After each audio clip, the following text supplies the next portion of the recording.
Welcome back to En La Línea. I am your host, Juan Roque, with Rykno Knowles, me co-host. Hey man, this is a shout out to all the Latinos out there. But welcome back, folks. We're getting here winding down this USC section. So we're going to be talking a little bit more about now the Trojan defense. You know, when I was a recruit, that was like a big thing. They had this defensive coordinator, Tom Rugeman.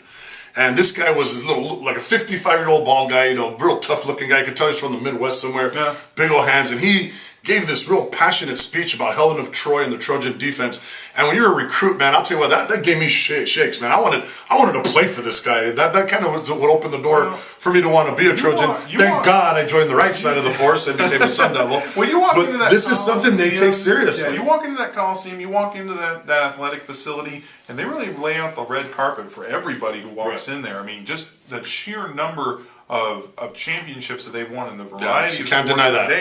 They are a mecca for sports the world over. Juggernaut. It's a indicator. It is very imposing walking into that stadium with as many fans as they can pack into there. 93,000, absolutely. But you know they do take defense seriously. And let's get to the specifics. Not the last couple weeks. Well, not the last couple weeks. They have given up in the last 2 weeks. They've given up 1,318 yards and over 100 points in 2 games. So that defense has really been vulnerable, I think, in the last couple weeks. I mean, have they been exposed, do you think, right now? A little bit. They got exposed, I feel like, in that Oregon game, but that's mostly because of Oregon's offense. Oregon exposes everybody, but I'll tell you, Arizona had a lot of success against them, and they showed that they could. I mean, so did Stanford running the ball too. I mean, that's something that they do well anyway. Stanford plays old school way too. They showed that you could run the ball against them, and you know what? A lot of teams have. I mean, they are giving up nearly 160 yards of offense on the ground, so you can have success against this team. This is not that Troy Polamalu, Keith Rivers, Clay Matthews type of defense that had like an endless line of endless line of studs going into the NFL. I mean, they got T.J. McDonald's a legitimate blue chip pro prospect, but he's for the time being about it. I mean, a lot of the other guys are very young. I mean, their linebacking core is made up of 3 sophomores. Let's talk about those guys before we get to the D-line. I mean, don't get me wrong, very talented, excellent sophomores, including last year's Pac-12 Defensive Player of the Year, the anchor, strong linebacker, Dion Bailey. He's a former safety, 62 tackles, 7 for loss, 4 interceptions on the year at the linebacker position. Athletic when you can impressive. Do that. And he's a big hitter. He's got good range and speed. He can drop into coverage as well as come after the quarterback. So a very well all-around player there.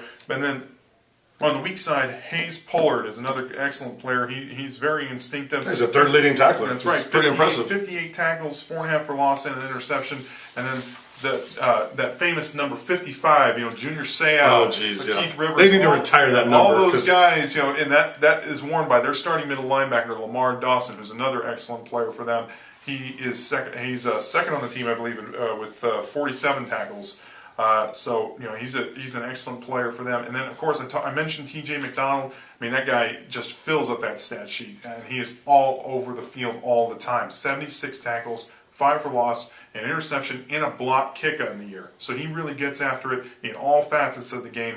He's probably the best all-around safety in the nation. He plays both the pass and the run extremely well. It's tough to do as a safety. Vicious hitter over the middle, but who can also drop back and play that center field in pass defense.